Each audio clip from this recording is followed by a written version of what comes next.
So I just want to give you a little perspective on something. What is the difference between being divorced and being widowed? Obviously, there's a difference.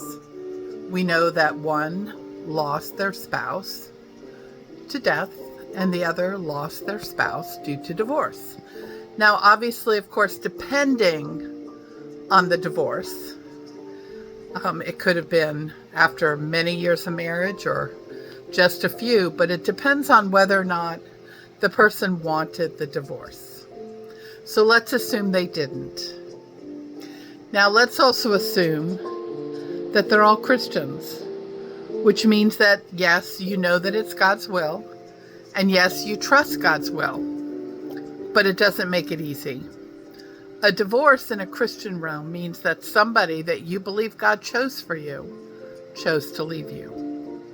So here's the difference. And I just want you to keep this in mind when you're dealing with both one who's a widow and one who's divorcee. So the widow, their spouse did not choose to leave them. Their spouse died. And I bet you if God stepped down and said, all right, today I'm taking your life, what do you think? They'd go, no, not today, please, no. They wouldn't want to leave you. They love you. They don't want to leave you behind and the pain and the aches that goes with that.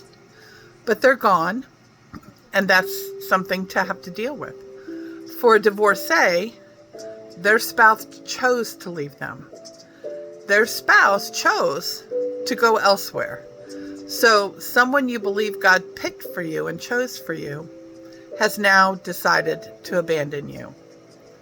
So there is both heartache in both. And particularly, like in my case, I get to see my ex-husband with his wife.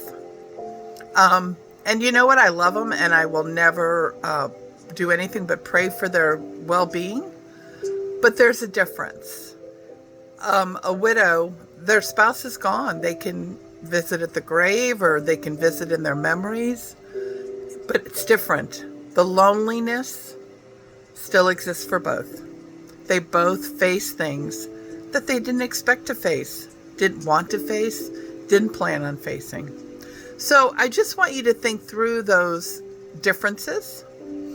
And just as you're dealing with people, remember that they both are hurting, and they're both hurting in a way that you can touch and love on them and help them with. So have a blessed day. It's Friday the 13th, for whatever that's worth. All right. Bye.